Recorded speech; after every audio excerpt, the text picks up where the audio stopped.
Our goal is actually to make improvements to search that just answer the user's information need, get them to their answer faster and faster, so that there's almost a seamless connection between their thoughts and their information needs and the search results that they find.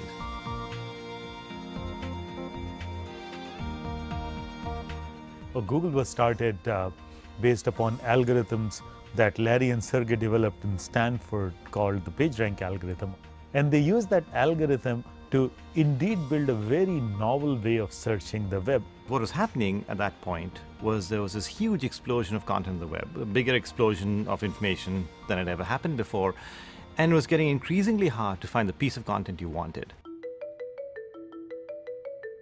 In the beginning, we didn't have any advertisements at all. And as we went to add advertisements, it was very important to us that those ads be as relevant to the search as the search results themselves. And it was also very important to us that they be distinguished from the search results. There was a clear separation between ads and search from the very earliest times. Search had one goal and one goal alone: to provide the most relevant information for the user in the fastest time possible. In 1999 and 2000, we had a search engine that worked wonderfully, and it worked wonderfully for web pages. But one of the things we saw was as Google got better and better, users expected more and more from it. They didn't want just web pages. They wanted the best possible information available, be that a picture or a book. And so we started looking at how we could search new and other forms of content. And image search was the first of those, because we know that a picture is worth 1,000 words. And there were a lot of times when people would say, what is turquoise? We got to search, what is turquoise? And there's no way to answer that question without a picture. When September 11th happened, we as Google were failing our users. Our users were searching for New York Twin Towers, and our results had nothing relevant, nothing related to the sad events of the day. Because our index was crawled a month earlier, and of course there was no news in that index. So we placed links to all the news organizations like CNN right on our front page saying, please visit those sites to get the news of the day because our search is failing you. My friend Krishna and I were attending a conference at the time, and Krishna started thinking about the problem, saying if we could crawl news quickly and we can provide multiple points of view about the same story to our users, wouldn't it be amazing? That was the birth of Google News specialized search service. Well, in 2002, one of the trends we started to see was that the web had become a lot more rich. More images, more video, different kinds of content.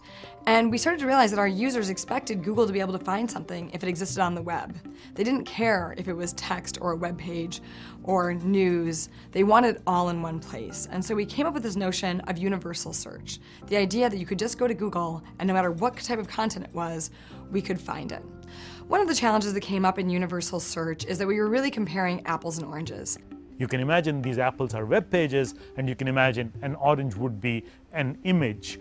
When we look at ranking images, we know what the aspect ratio of an image is. How big is the image? How many pixels this image is? Is it a black and white image or a colored image? And all these signals are only relevant to images but are not relevant to web pages.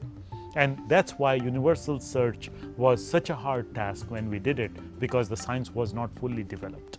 We basically ended up putting things either on the top of the page, on the bottom of the page, or somewhere in the middle, because we didn't have a finer grained way of looking at the relevance, especially across different media types. And over the years, we developed our science tremendously. And today we are beginning to place several kinds of information in multiple positions on a result page as our algorithms get better and better. Our goal is to make it so that the improvement we make is so much what you wanted and fits so cleanly into the flow of what you're looking for that you almost don't notice that it's happened. And looking back at it, it seems obvious that that's the way it should have always been in the first place. When you do need a specific bit of information, Google tries to provide you exactly that using our quick answers. For example, take sports scores. You kind of want to know what the score is right now. You want to know how tall is the Empire State Building. Well, we want users to come to Google and get their information as quickly as they possibly can. And with Instant, you don't even have to type in your full thought. You don't have to hit enter. You can type in something like bike H, And we'll just show you the results right there before you've even finished your thoughts. We are pushing the boundaries of how you actually fundamentally interact with the search engine itself. With search by image, you can actually use that image as an input for the search. The truth is that our users need much more complex answers.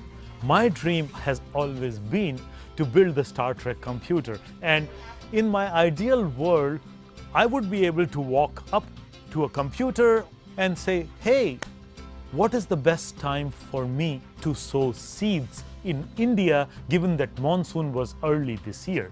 And once we can answer that question, which we don't today, people will be looking for answers to even more complex questions.